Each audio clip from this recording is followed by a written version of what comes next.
भारतीय बाजारात युद्धामुळे मोठी अस्थिर वातावरण आपल्याला सध्याला बघायला मिळत आहे. आज बाजार जो आहे तो साधारणपणे चांगला उघडला होता, साधारण 300च्या पार गेला होता. मात्र जशी जशी परिस्थिती बाजार पुढे जात गेला तसं बाजार देखील खाली उतरायला सुरुवात झालेली होती आणि आत्ता बाजार बंद झालेला आहे. साधारणपणे सेन्सेक्स हा 366 अंकांनी, तर निफ्टी देखील साधारण ते 80 ते 90 अंकाच्या आसपास बंद झालेला आपल्याला बघायला मिळतं खाली.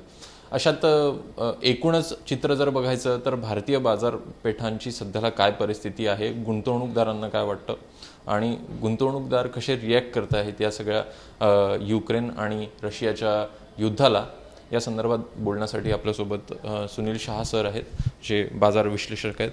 ABP माझामध्ये स्वागत सर आपलं. थँक्यू. एकूणच परिस्थिती सध्याला बघायची झाली तर तुम्ही आताला बाजाराकडे कसं बघताय, सध्याला बाजार कसं रिॲक्ट करतोय? देखिए, जब पेंडेमिक हुआ और हमारे मार्केट में क्रैश आया, बिकॉज बेसिकली देखिए कैपिटल मार्केट जो है वो एक इकोनॉमी का एक रिफ्लेक्शन है. तो हमने देखा कि जो पेंडेमिक आया उसके बाद में जो गिरावट देखने को मिली जो 2020 में, और मार्केट जो 42,000 के आसपास सेंसेक्स था वो 26-27 हज़ार पे आ गया. उसके बाद हमने देखा कि लगातार हमारे रिबाउंड हुआ है हमारी इकोनॉमी में. लगातार हमने देखे नंबर्स इम्प्रूव, मैक्रो नंबर्स की बात करें तो वो इम्प्रूव होते हुए दिखाई देंगे. वहाँ तक कि हमने एक हिस्टोरिक हाई को टच किया. जनवरी 2022 की शुरुआत हुई, तब तक हमारी स्थिति इकोनॉमी भी अच्छी चल रही थी और कैपिटल मार्केट उसको रिफ्लेक्ट कर रहा था. फिर जाके ये जियोपॉलिटिकल सिनारियो डेवलप होना शुरू हुआ. पहले मिडल ईस्ट में कुछ हुआ है, जो पैसिफिक, इंडो पैसिफिक जिसे कहते हैं, ताइवान, तो वहाँ पे कुछ साउथ चाइना सी के लिए हुए, और यूरोप में यूक्रेन की वजह से हुआ. तो तभी से थोड़ा सा करेक्शन आना और नर्वस होना आम बात थी. दूसरी बात तभी हुई कि जो फेड ने जो पेंडेमिक में लगातार लूज मॉनेटरी पॉलिसी रखी थी और लो इंटरेस्ट रखे थे, वो दोनों को रिवर्स किए. लूज मॉनेटरी पॉलिसी यानी बेसिकली टाइटनिंग शुरू हुआ, जिसे टेक्निकल भाषा में कहते हैं, और इंटरेस्ट रेट बढ़ाने की बात की, जो अब मार्च से शुरू हो जाएगा बढ़ने को. तो उसकी एक नेगेटिव इम्पैक्ट आती है, लेकिन हमारे कंट्री पे इतनी नहीं आई. लेकिन यस, लिक्विडिटी में इश्यूज आए. फॉरेन पोर्टफोलियो इन्वेस्टर्स जो है वो लगातार बेचते रहे, लेकिन हमारे लोकल जो निवेशक थे उन्होंने लगातार खरीदारी रही. अब पिछले सप्ताह से जब वॉर शुरू हुई है तो वहाँ पे इम्पैक्ट उसकी ज़्यादा फील हो रही है अभी यहाँ पे. और लगातार हमने देखा बाज़ार 1 या 2 दिन के सिवा लगातार गिरावट रहा. और उसकी वजह यही है कि हालांकि ये वॉर यूरोप में है और हमारी इकोनॉमी को उसके साथ डायरेक्टली कोई कोरिलेशन नहीं है, लेकिन हुआ ये है कि ये वॉर को चलते हुए वेस्टर्न कंट्रीज़ ने रशिया के ऊपर इकोनॉमिक सैंक्शंस लगाए हैं. और उसके परिणाम स्वरूप क्या हुआ है कि पहली बात तो अगर बात करें कि सेवरल उसमें से उसके इम्पैक्ट आए.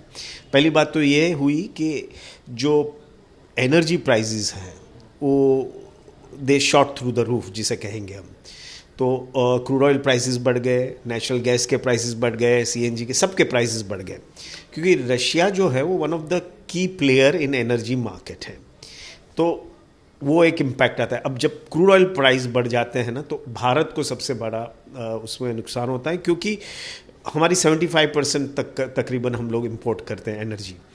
तो उसका डायरेक्ट इम्पैक्ट आएगा कि भाई इन्फ्लेशन बढ़ेगा तो डिमांड डिस्ट्रक्शन होगा तो जाहिर है कि उसके इम्पैक्ट कॉर्पोरेट के प्रॉफिटेबिलिटी पे होगा, मार्जिन्स पे होगा, ओवरऑल इकोनॉमी पे नेगेटिव असर होता है. तो ये एक हो गया. दूसरी बात ये हुई कि जो कंट्रीज सैंक्शंस की वजह से जो कंपनियां हमारे कंट्री की जो कैपिटल मार्केट में भी लिस्टेड है, उनका रशिया के साथ या तो इंपोर्ट या तो एक्सपोर्ट की वजह से जो लेना देना था वहाँ पे इम्पैक्ट आ जाएगा. देन ओवरऑल जब भी वॉर होता है तो कमोडिटी प्राइसेस जो दूसरी वो भी हमने देखी ऊपर गई. तो कमोडिटी और क्रूड ऑयल जब भी ऊपर जाता है तो उसकी इम्पैक्ट भारत पे थोड़ी सी नेगेटिव आती है. और उसी वजह से अब हालांकि as I started by saying this, बाकी इस पर देखिए, मतलब अभी आप जैसे कह रहे हैं कि कमोडिटी प्राइसेस भी, मतलब सोना और चांदी का भी अगर भाव देखें तो उसमें भी बढ़ोतरी दिख रही है। उसको उसको हम कहेंगे प्रेशियस मेटल, वो एक इन्वेस्टमेंट एसेट है, बट वो बढ़ता है, उसकी डायरेक्ट इम्पैक्ट ओवरऑल इकोनॉमी पे नहीं आती। यहाँ क्या हो जाएगा कि हमारे यहाँ ट्रेड डेफिसिट बढ़ेगा, क्योंकि क्रूड ऑयल का भाव ज़्यादा है तो हमारे एक्सपोर्ट इंपोर्ट में गैप बढ़ेगा, उसकी इम्पैक्ट हमारी करेंसी पे आती है ओवरऑल। देन दूसरी चीज़ ये होती है कि जो कमोडिटी प्राइसेस बढ़ते हैं, क्योंकि हम हमारे यहाँ पे वो मैन्युफैक्चरिंग जो सब होते हैं तो उसमें कमोडिटी प्राइसेस हाई होती है तो उसके इम्पैक्ट आते हैं। जैसे कि not only commodity but agree commodity में भी, जैसे कि अब पाम ऑयल है उसका भाव बढ़ता है तो हर एक चीज़ एफएमसीजी में जो सोप्स है और जो सनफ्लावर, क्या, देन सनफ्लावर ऑयल अलग बात है, सनफ्लावर और एडिबल ऑयल तो उसका इम्पैक्ट एडिबल ऑयल पे आएगा। एग्री कमोडिटी में वीट जो है, गेहूं जो है, वो रशिया एंड यूक्रेन काफ़ी substantial percentage of the overall market है तो वो बढ़ेगा। हालांकि we don't depend on that, but overall agri commodity and energy prices में जो उछाल आया है उसका इम्पैक्ट डायरेक्ट हमारे इकोनॉमी पे आता है, और दूसरा इन्फ्लेशन की वजह से एक आम आदमी के जीवन पे भी आएगा। और अगर सर दूसरा बात अगर देखा जाए तो आईपीओ का बात बहुत लोग कर रहे हैं कि जो आने वाला अभी आईपीओ रहेगा, जो एलआईसी का सबसे बड़ा आईपीओ है, उस पर कुछ असर इसका गिर सकता है। मतलब ऐसे कहा जा रहा है कि फिलहाल जो अभी ये फाइनेंशियल ईयर में आने वाला था तो शायद सरकार, अगर ऐसे ही परिस्थिति रही, ऐसे ही कंडीशंस रही, मार्केट वोलेटाइल रहा, तो सरकार आने वाले अगले फाइनेंशियल ईयर में उसको टाल सकती है। देखिए, जो लास्ट स्टेटमेंट हमने देखा जो मीडिया में था, जो सरकार की ओर से इशू किया गया था, उसमें बताया है कि अभी तक देर इज़ नो चेंज, क्योंकि ये मैं मानता हूँ तब तक थर्ड वीक में हिट करने वाला था आईपीओ में, तो शायद जो मार्केट में थर्ड वीक के आसपास आ सकता है, क्योंकि हालांकि सिचुएशन थोड़ी सी ख़राब है, लेकिन हमने देखा कि एफडीआई भी उसमें खोल दिया गया है, तो एफडीआई एंड एफपीआई, सो अगर नहीं आता है तो उसकी इम्पैक्ट हमारे जो डिसइन्वेस्टमेंट टारगेट है उसके ऊपर आएगी, हमारी डेफिसिट उतने 1000 करोड़ से बढ़ जाएगी। तो अभी तक तो कोई उसमें ऐसा कोई कंसिडरेशन नहीं है कि डिफर करे। That is what the last statement we had from the government. Sir, अगर नॉर्मली देखा जाए तो अभी मार्केट आने वाले समय में कब तक इतना वोलेटाइल रह सकता है, क्या आप इस पर कहोगे?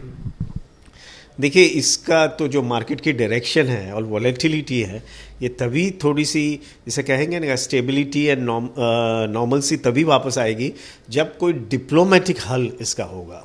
अगर ये लड़ाई ऐसे ही चलती रही तो जल्दी से स्टेबिलिटी नहीं आएगी एंड शायद थोड़ा ख़राब होते जा सकता है।